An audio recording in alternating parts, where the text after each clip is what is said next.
Video ஸ்டார்டிங்லேயே சொல்லிடுறேன், இது ஒரு உண்மை கதை. ஒரு இறந்து போன பொண்ணு தன்னோட காதலனை தேடி ஆவியாக வந்த ஒரு கதை தான் இது. இந்த சம்பவம் என்னோட சப்ஸ்கிரைபர் ஒருத்தருக்கு நடந்திருக்கு. அவர் எனக்கு ஷேர் பண்ணார். அதை தான் நான் இப்போ உங்களுக்கு ஷேர் பண்ண போகிறேன். இவர் சென்னையில் வேலை பார்த்துட்டு இருக்காரு. இவர் லவ் பண்ணுற பொண்ணு தான் ரேவதி.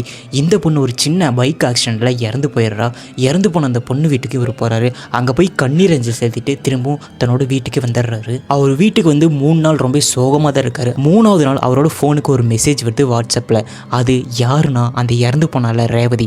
அவகிட்ட இருந்தது, அவரோட நம்பர்லேருந்து தான் இவருக்கு மெசேஜ் வருது. அவர் அதை சாதாரணமாக எடுத்துக்கிட்டு இக்னோர் பண்ணிட்டாரு. ஆனால் அந்த ரேவதி நம்பர்லேருந்து வந்த மெசேஜ் என்னவா இருக்கும் அப்படின்னு அவரோட மனசுக்குள்ளே ஒரு கியூரியாசிட்டி கிளம்ப ஆரம்பிச்சிருக்கு.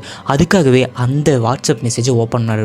ஓப்பன் பண்ணி பார்த்தா அதில் ஒரு வாய்ஸ் மெசேஜ் இருக்குது. ஸோ ஒரு 11 செகண்டுக்கு இருக்குது. முதல்ல 10 செகண்டுக்கு அந்த பொண்ணு அப்படியே மூச்சு திணற விடுற மாதிரி இருக்குது. அதுக்கப்புறம் லாஸ்ட்டு 1 செகண்டில் மட்டும் நீ வந்தியா அப்படின்னு வாய்ஸோட முடிஞ்சிருக்கு. அது அந்த பொண்ணோட வாய்ஸ் தான். அவன் ரொம்ப பயந்து போய் பெட்ஷீட்டை பொத்திட்டு தூங்கிட்டான். மறுநாள் வாட்ஸ்அப் மெசேஜ் எடுத்து பார்க்கும்போது அதில் மெசேஜே இல்லை. மெசேஜ் வந்த மாதிரி எந்த அறிகுறியுமே கிடையாது. அடுத்த நாள் இரவு இதே பயத்தோட அந்த பையன் வீட்டில் தூங்குறான். அதே மாதிரி ஒரு மெசேஜ் வருது. ஆனால் இந்த டைம் 27 செகண்டுக்கு வருது. அந்த மெசேஜை அவன் ஓப்பன் பண்ணி பார்க்குறான். அந்த வாய்ஸ் மெசேஜை ப்ளே பண்ணி பார்க்கும்போது 25 செகண்டுக்கு வெறும் காற்று சத்தம் தான். நீங்கள் பைக்கில் போனாலோ பஸ்ஸில் போனாலோ காற்று சத்தம் கனெக்ட் பண்ணிங்களா, அந்த மாதிரி காற்று சத்தம் தான் கேட்டிருக்கு.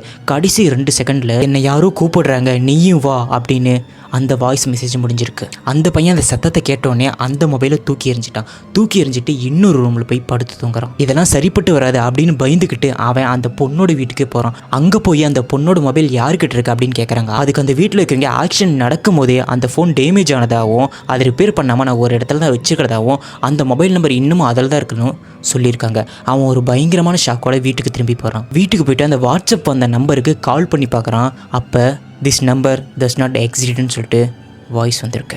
ஆனால் இதோட ஸ்டோரி முடிஞ்சிருச்சான்னு கேட்டிங்கன்னா கிடையாது. இதுக்கப்புறம் தான் சம்பவமே ஆரம்பிச்சிருக்கு. சரியாக 1 வாரம் கழிச்சு அதே மாதிரி ஒரு இரவில் அவனோட மொபைலில் மெசேஜ் வரல, அதுக்கு பதிலாக ரிங் அடிச்சிருக்கு. மொபைலில் யாரோ காலே பண்ணியிருக்காங்க. அவன் ஏதோ ஒரு பயத்தோடைய அந்த மொபைல் காலை அட்டன் பண்ணுறான். அட்டன் பண்ண உடனே 2-3 செகண்ட் ரொம்ப சைலண்ட்டு. ஆனால் 4வது செகண்டில் நான் தாண்டா அப்படின்னு அந்த ரேவதியோட வாய்ஸ்லேயே கேட்டிருக்கு. இவன் நிஜமாக செத்துட்டான். அந்த இடத்துல அவ்வளோ பயம். நான் தாண்டா அப்படின்னு சொன்னது மட்டும் இல்லாமல் நான் மட்டும் இங்கே இல்லை, இங்கே இன்னும் நிறைய பேர் இருக்காங்க, நீயும் வா அப்படின்னு அந்த ரேவதி சொல்லியிருக்கான் அந்த காலில். அதுக்கப்புறமா அந்த கால் கட் ஆகிடுச்சு. அடுத்த நாள்லேருந்து ஏகப்பட்ட வாட்ஸ்அப் நம்பர்லேருந்து நிறைய மெசேஜஸ் வர ஆரம்பிச்சிருக்கு. எங்களை கேளு, இந்த இடம் ரொம்ப இருட்டாக இருக்குது, அடுத்தது நீ தான் இப்படின்னு ரொம்ப டிஃப்ரெண்ட்டான வேர்ட்ஸில் நிறைய மெசேஜ் தொடர்ந்து வேறு நம்பர்லேருந்து வர ஆரம்பிச்சிருக்கு. அவன் எல்லா நம்பருக்குமே கால் பண்ணி பார்க்கும்போது அதில் இருக்கிற ஒரு நம்பர் கூட வேலை செய்யலை, அதாவது கரண்ட்டில் இல்லை. இதுக்கு பயந்துக்கிட்டே அந்த பையன் அந்த மொபைலை சுவிட்ச் ஆஃப் பண்ணி அவனோட டேபிளில் வச்சுட்டான். இப்போ வரைக்குமே அந்த மொபைலை அவன் எடுக்கிறதே இல்லையாமா. காரணம் அந்த மெசேஜுக்கு பயந்துக்கிட்டே அந்த மொபைலை தொடாமல் அவன் வேறொரு மொபைலே வாங்கிட்டான். ஸோ இப்போ அவனுக்கு எதுவுமே கால் வரதில்லை. ஒருவேளை அந்த மொபைல் அவன் திரும்பி எடுத்து ஆன் பண்ணானா மெசேஜஸ் ஃபோன் வருமானு கேட்டிங்கன்னா எனக்கு தெரியாது.